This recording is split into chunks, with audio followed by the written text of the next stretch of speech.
soda can hit the ground and splashed all over the guard's boots. Everyone went silent. No one moved. You could almost hear the air tighten around the crowd. Tyler stood there with a smirk, phone in hand, like he'd just pulled off the best prank of the year. 5 minutes earlier, he was leaning against a railing, scrolling his feed. His dad was busy firing off work emails, barely noticing anything around him. His mom had her designer sunglasses on, flipping through a cemetery map like she was browsing a magazine. This trip wasn't for Tyler. It was for their social media. Then Tyler noticed the man. Perfect uniform, marching back and forth like a machine. Sunglasses hiding his eyes. This is lame, Tyler thought. He's just walking in circles. What's the point? And then it hit him. Not the answer, but an idea.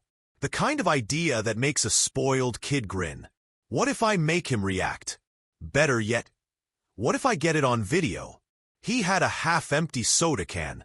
He had his phone recording. That was all he needed. He flicked his wrist and let it roll toward the guard's feet. It hit, splashed, and dripped down the perfectly polished boots. Gasps all around. A few people pulled out their phones. A veteran in the crowd shook his head slowly. The guard didn't flinch. Not a word. Not a step out of place. Tyler laughed under his breath, thinking this was just the start. This wasn't just any guard. And Tyler was about to push him too far. First rule for a tomb guard: never react. But today it broke. Tyler saw the guard stay still and took it as a challenge. "Yo, statue boy," he called out loud enough for the whole front row to hear. "You gonna clean that up, or are you just gonna stand there looking pretty?" A few people in the crowd turned toward him with sharp looks. One mom pulled her kids a little closer. Tyler didn't care. This was content. He turned the camera on himself. "Live from Arlington. World's most boring job," he laughed, tilting the phone to catch the guard in the background. Then he decided still shots weren't enough. He wanted a close-up. He hopped over the rope barrier like it was nothing, holding the phone high. Selfie with the statue guy. This is going to blow up. That was it. The moment the line was crossed. The guard's boots shifted. One step forward. In a smooth, quick motion, his hand shot out, grabbed the phone from Tyler's grip, and dropped it straight to the pavement. The crack of the glass was louder than anyone expected. The screen split into a spiderweb of lines. The crowd gasped. Some people actually cheered under their breath. Others stood frozen, phones raised, recording every second. Tyler's face went from smug to shocked in half a heartbeat. "That's a $2,000 phone," he shouted. The guard didn't answer. He simply stepped back into position, eyes forward. And that's when security started pushing through the crowd. The trial started right there in front of everyone.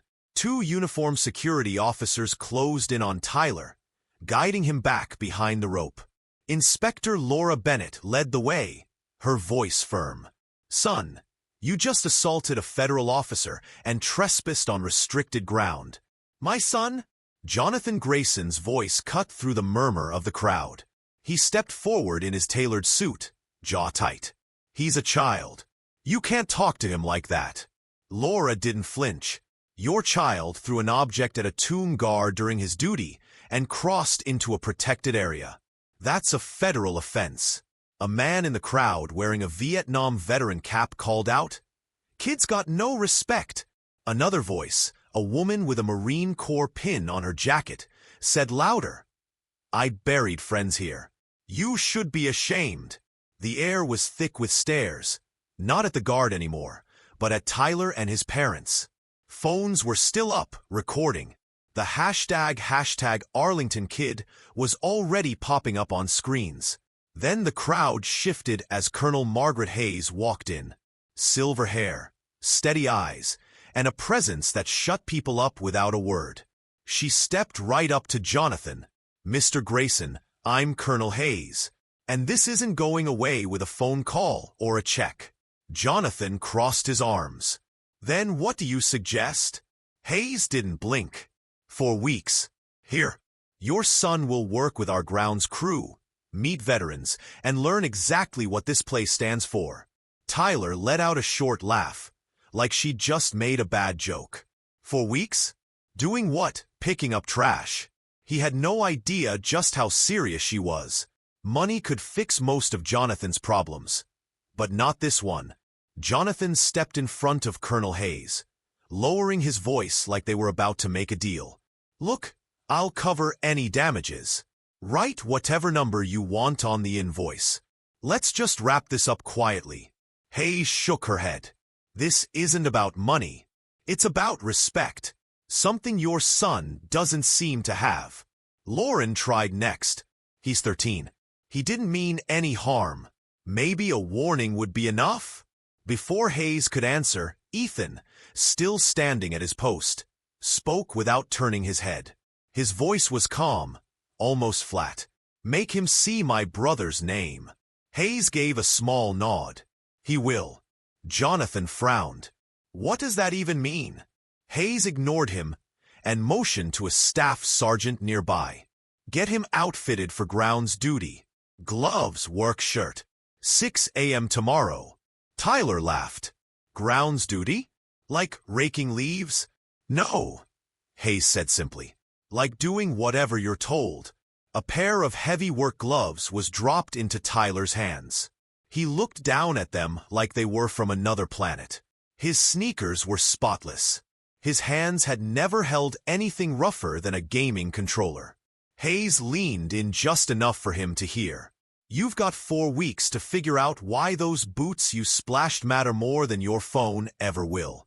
Tyler glanced at the gloves, then at the endless rows of white headstones, and realized this wasn't going to be easy. The cemetery doesn't care who your dad is. Day 1 started with the sun barely up and Tyler already regretting everything.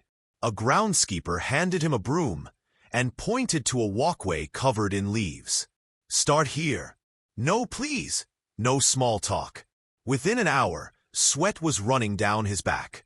By mid-morning, his hands were sore. He tried making comments. This is stupid. Why can't you just get a leaf blower? But nobody bothered to answer. The veterans working beside him didn't waste time on conversation. They raked, trimmed, and cleaned with a rhythm that didn't break for complaining. If Tyler lagged, no one slowed down to wait. Around noon, one of the older men walked past him carrying a bucket. He set it down next to Tyler without a word and kept moving. Inside was ice water. Tyler stared at it for a moment before taking a drink. It wasn't friendliness exactly, but it wasn't nothing either. Later, he was told to wipe down headstones. Row after row of names, dates, and service branches. He moved on autopilot, not reading them, just getting it done. At one point, he passed a headstone that read Michael Caldwell. He didn't even notice. By the end of the day, his shirt was stained, his sneakers weren't white anymore, and his phone battery was dead from sitting in his pocket and used. That evening, Emily Carter, the psychologist who'd been watching his progress, stopped him before he left. Tomorrow, she said, you're going to meet someone. I think you need to hear what she has to say. Tyler had no idea the meeting would start to crack him open. Some stories punch harder than any punishment. The next morning, Emily didn't send Tyler to the grounds crew. Instead, she walked him to a quiet bench under the shade of an old oak tree. Sitting there was a small, sharp-eyed woman with neatly pinned white hair. Tyler, this is Clara Thompson, Emily said. She served as a nurse in World War II. Tyler sat down, unsure why he was there. Clara didn't waste time. I was 19 when I was shipped to Normandy, she began. I held boys younger than you while they died. Some cried for their mothers. Some tried to joke, even with blood in their lungs. And some never said a word at all. Tyler shifted in his seat. That's rough, he mumbled. It's more than rough, Clara said, locking eyes with him. It's sacrifice. The kind you clearly don't understand yet. She reached into her bag and pulled out a faded, creased photograph. She held it out so Tyler could see. In it, a young soldier in uniform smiled at the camera, arms slung around another man. This, Clara said, is Michael Caldwell. Afghanistan, 2010. Tyler stared at the name. Something about it scratched at the back of his mind. Emily watched him closely. "You've seen that name before," she said. Tyler blinked. "Wait, Caldwell?" Emily nodded slowly. "Ethan's brother." The image of the guard standing perfectly still came rushing back. The boots, the sunglasses, the way he didn't flinch when Tyler threw the soda. Tyler's stomach turned. He'd splashed the boots of a man who dedicated his life to honoring the dead, including his own brother. For once, Tyler didn't have anything smart to say. He just sat there, silent, feeling something he couldn't joke his way out of. Next morning, Tyler went straight to find the name. He didn't wait for instructions. Before anyone could tell him what to do, he walked the rows until he found it. Michael Caldwell. For a moment, he just stood there. The letters looked sharper now, heavier somehow.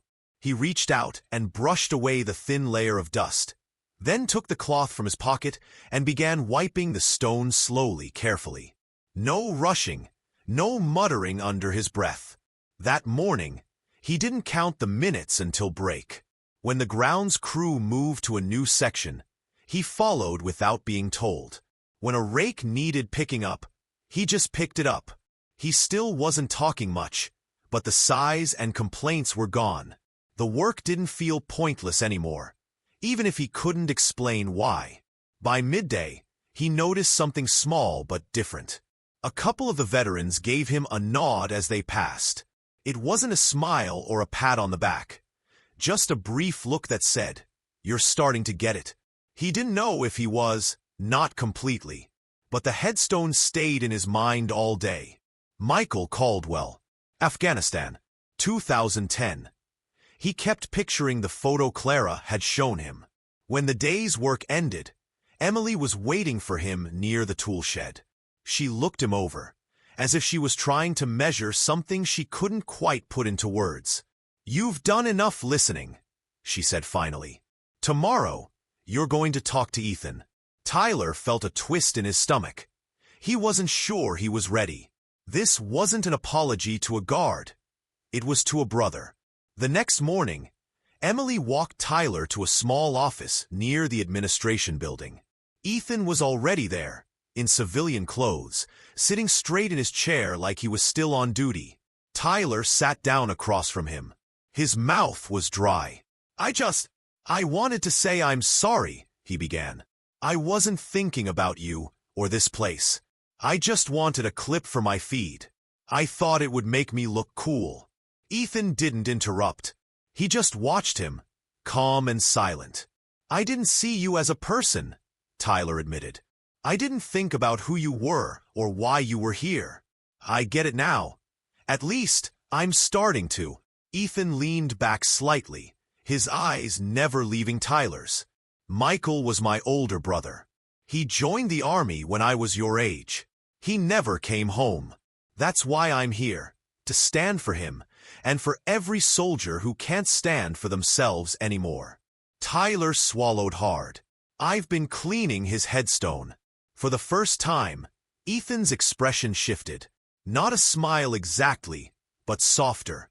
"When you threw that soda," he said quietly, "I didn't just see a kid being disrespectful. I saw my brother's face. And for a second, it felt like you were throwing it at him. That's why I couldn't let it slide." The room felt heavy. Tyler didn't know what to say. "I get it," he managed. "I can't undo it, but I'm not that kid anymore." Ethan stood and extended his hand. Tyler didn't hesitate. He stood, took it, and for the first time since he got here, he felt like he'd earned something real. Some moments don't need cameras. No one told Tyler he had to be there. On Memorial Day morning, he showed up on his own. No work gloves, no broom, just standing quietly among the crowd gathered in front of the tomb of the unknown soldier. The air was still. The only sound was the sharp, steady click of Ethan's boots as he marched. This time, Tyler didn't see a guy walking in circles.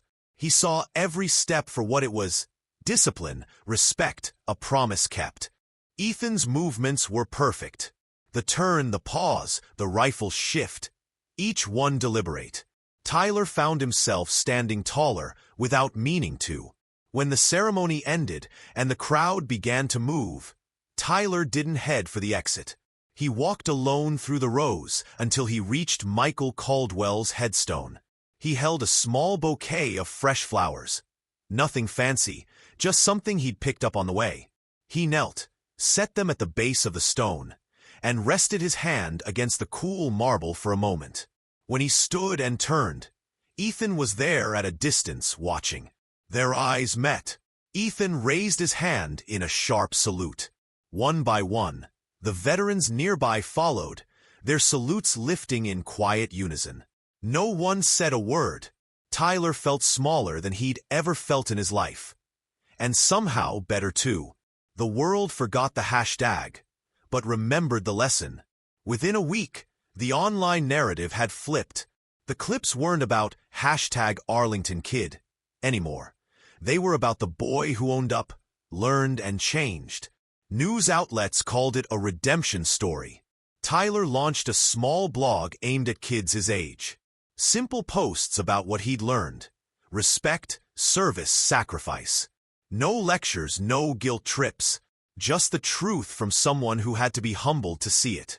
Jonathan and Lauren got involved too. They signed up for volunteer work with veteran organizations. For the first time, the family was doing something together that wasn't about showing off. Ethan didn't do interviews. He didn't need to. He went back to his post at the tomb of the unknown soldier. Same boots, same precision, same silent promise to the ones who never came home. Tyler visited sometimes, not to make a scene, just to stand in the crowd, watch for a few minutes, and leave quietly. The cracked phone was never replaced.